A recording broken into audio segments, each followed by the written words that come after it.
So what makes a sales pro? Those people that are the best, the top of every group they're in, regardless of the organization they're in. Well, it turns out there's two characteristics that are in every top salesperson. And once you understand it, you can work to develop these characteristics for yourself. So the idea goes back to the late, great Chet Holmes, who qualified what he believed to be the ultimate salesperson as having two primary characteristics. So Chet developed these ideas while he was working for Charlie Munger. Charlie Munger is part of the Berkshire Hathaway, the right hand, the best friend, the partner to Warren Buffett. And Chet worked for a number of his companies running their sales organizations because of the success he was having. So he moved from one to another, and he developed this concept there and then wrote about it in The Ultimate Sales Machine. And when I read it years ago now, well over 10 years ago now, when I read that, it was profound because I'm like, this nails it. And so what Chet said is the top salespeople have a balance between their ego and their empathy. And what he found is if there was a balance off in either way, if it leaned one direction or the other, they were not nearly as effective. And so what he found is people with high ego had a high level of confidence, a high level of belief in themselves, and they were very diligent. They would push forward. They were confident in themselves and would keep going. Rejection didn't bother them. Follow-up didn't bother them. There was no hesitancy. On the opposite side, what they found was that people with high empathy tend to connect much better. They aligned with the clients. They were able to communicate, build a relationship that allowed them to figure out what is it the client's trying to accomplish, where's their goal, what's the outcome they're trying to get to. And once they understood that very well, they could define it with them. The client was just much more comfortable. And once you understand the goal, once you understand the destination, then it's just on the salesperson to figure out the right transportation and get that across to the client. But both of them have the trade-offs, right? I mean, if you take the ego, the high self-confidence salesperson, if you take it to the extreme, we've probably all known those salespeople, right? The shark. They only care about making a sale. They're not concerned about whether the client ends up being happy or not, but they're very good at pushing and not accepting no for an answer and just getting to yes, but ultimately not always generally getting the best solutions for their clients. And because of that, they end up having clients that don't come back. They're not repeat clients. There's no testimonials. Sometimes they're just unhappy. There's buyer's remorse. They want refunds or cancellations. It's not good. It's great they're able to get past the resistance, but by not being focused on the client, they don't get the best outcomes. On the empathy side, of course, they're pushing to get to those. But then the trade-off is that oftentimes they get to the end, and when there's resistance, they want to be liked more than they want to push. They don't want to come off as salesy. They don't want to irritate or offend the client. And so there's this balance between the two. And so what Chet found was when he found somebody that had an equal balance, that could handle the rejection and have that confidence, but then truly cared about getting the client a good outcome, giving them good service, and making the client happy, he found the ultimate salesperson. And so, unfortunately, what Chet also discovered was something that I learned prior to this elsewhere, is that you can't teach it. You can't train it. You can't coach it. You can't make it happen. So Chet sought to find these people because he didn't feel you could make them. You can't build them. And I learned this years prior to that with another sales trainer who would talk about when you're training your salespeople or you're training your employees, it doesn't matter. You can teach them and then test to make sure they learned it. And then you can role play with them to make sure that they're able to do it in a real environment or a pseudo real environment. And then you can put them out into the real world and you can measure them and watch them to make sure they're doing it. But if at some point in the future they stop doing it, then it's a willingness, and you can't teach willingness. And this is exactly what Chet was up against. So Chet sought to find these people. And he had a whole process of weeding out those people that didn't have high enough ego, because honestly, those people with the real high ego are less common than people with high empathy, which is great. But the people with high empathy need to build that confidence level to be able to find that balance. They need to have both. What I realized years later, because at the time I read this from Chet, I had my own sales team. I had just moved out of a high end sales team where I had my own sales team that were high income earners, and I could try to work on those type of things. And then I moved to a larger sales team, but one that wasn't as high of income. And I was very disappointed to go, what do you mean I can't build this? So after my initial disappointment that, Chet is saying, hey, you can't make these people, you can't train them, you can't create them, you have to find them. I eventually came to the conclusion that, well, yes and no. If the salesperson wants to become that person, they can do that. If you have your own willingness to do this, then you can develop these aspects, these characteristics in yourself.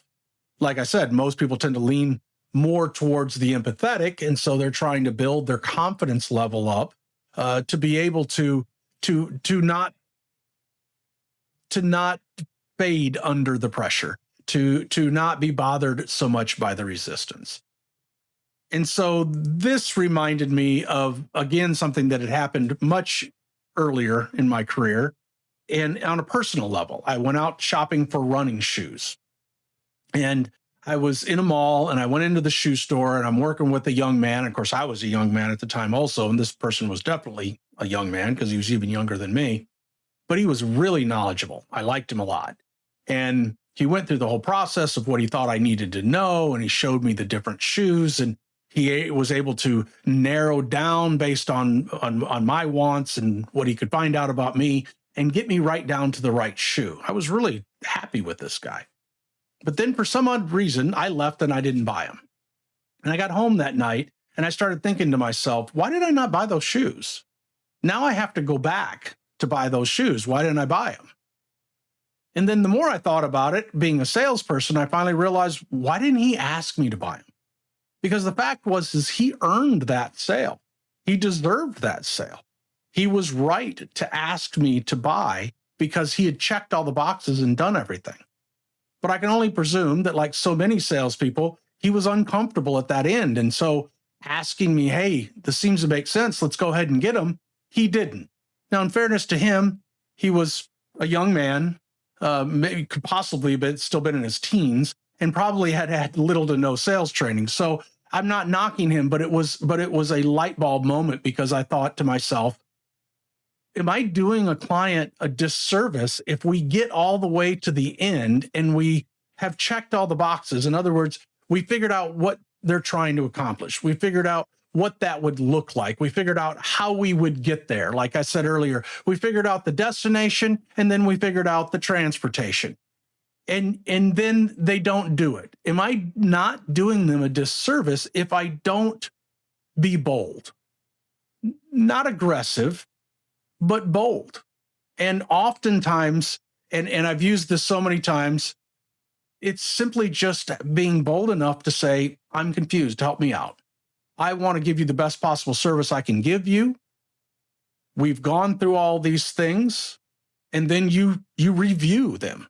Based on what you told me, you're trying to accomplish this, you're trying to accomplish it for this reason, it's causing you this problem, you're not happy with the previous solution, and you agree that this solution makes sense and it's going to give you the outcome you want. So I'm confused. Why aren't we doing it? And you'll be shocked often in the answers that you get.